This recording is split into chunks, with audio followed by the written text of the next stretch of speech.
دعا دیکھیے آپ، جنگل ہے، بیاباں ہے، بنجر زمین ہے،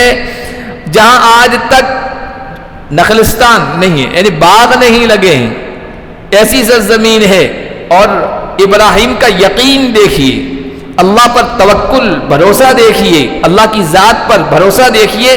دعا یہ کر رہے اللہ، بظاہر یہاں تو حالات پھلوں والے نہیں ہیں، ورنہ دعا تو یہ کرنی چاہیے تھی نا، جنگل ہے، صحرا ہے،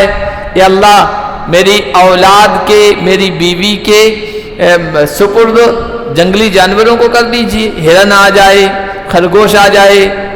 جن جانوروں کو کھایا جاتا ہے ذبح کر کے، وہ آ جائیں، ان کے فرما بردار بن جائیں، یہ آسانی سے ان کو پکڑ لیں اور اس کا گوشت استعمال کریں، کھانے کے طور پر استعمال کریں. دعا تو یہ کرنی چاہیے تھی، لیکن یہ نہیں کی، کہا کہ پھل دیجیے.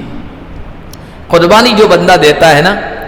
وہ یقین کے ساتھ دعا کرتا ہے، اور پھر قربانی دینے والوں کی دعا بھی اللہ تعالیٰ قبول فرماتا ہے. اب ابراہیم نے کتنی قربانیاں دی تھی، اللہ تعالیٰ نے ایسی دعا قبول فرمائی کہ آج ہم دیکھتے ہیں دنیا کے کونے کونے کا پھل بیت اللہ میں، مکہ میں آپ کو مل جائے گا.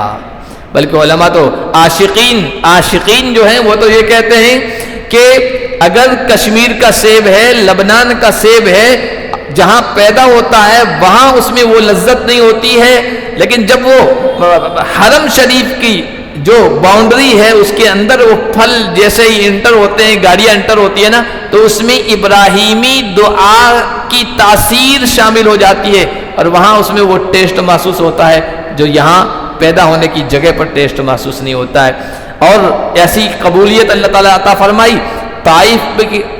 آپ جانتے ہیں اچھا شہر ہے، ہرا بھرا شہر ہے، وہاں جو پھل پیدا ہوتا تھا وہاں والے بعد میں کھاتے تھے، بیت اللہ وہ پھل پہلے پہنچتا تھا. یہ ابراہیمی دعا کی تاثیر تھی. کہا کہ ان کو پھلوں کی روزی دیجیے،